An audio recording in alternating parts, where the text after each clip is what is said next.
Assalamualaikum warahmatullahi wabarakatuh. Perkenalkan, nama saya Sandy Aulia, NPM 23082600055, remediasi blok neurologi. Di sini saya membuka materi Bell palsy. Yang pertama, kita harus mengetahui apa itu Bell palsy terlebih dahulu.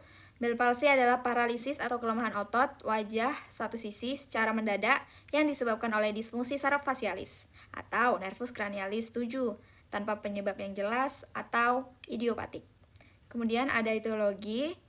Etiologinya dia idiopatik, belum diketahui secara jelas, tetapi beberapa teori ada yang merangkumkan atau yang membilangkan faktornya itu ada yang pertama viral atau reaktivasi virus Herpes simplex tipe 1 yang menyebabkan inflamasi dan pembekakan saraf fasialis, kemudian peradangan imun, respon imun tubuh terhadap saraf, kemudian ada iskemia vaskular atau gangguan aliran darah kecil di sekitar saraf yang bisa menyebabkan Bell palsy.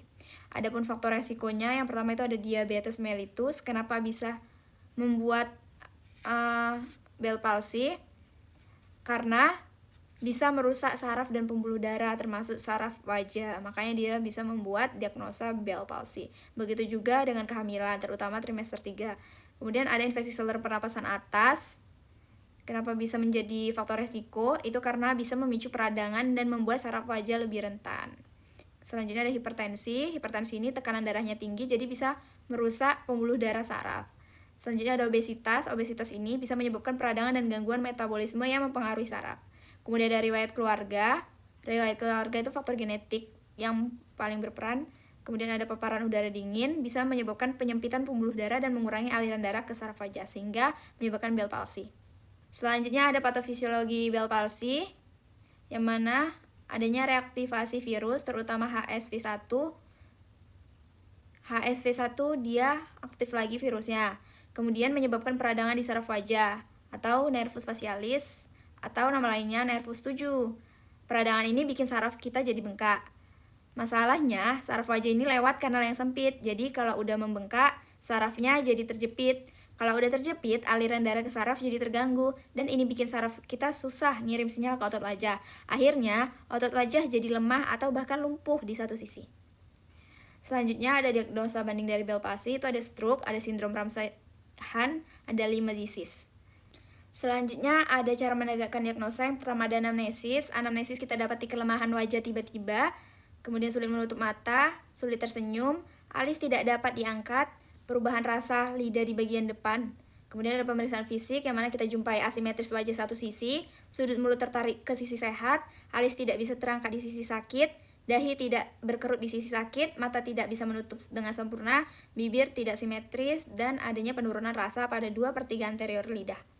Nah, pemeriksaan fisik yang dilakukan pada Bell palsy biasanya itu ada sensorik, motorik, kemudian adanya pemeriksaan nervus 7 atau nervus facialis. Kemudian ada pemeriksaan penunjang, itu ada darah lengkap dan elektrolit. Hasilnya biasanya dua-dua normal.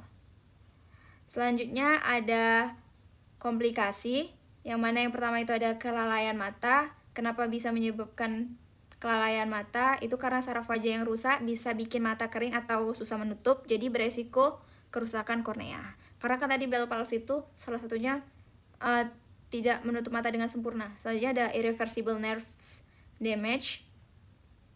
Itu adanya kerusakan saraf yang parah dan lama, jadi bisa permanen. Kemudian ada synkinesis, saraf yang salah sambung saat regenerasi, jadi gerakan otot wajah tidak terkontrol.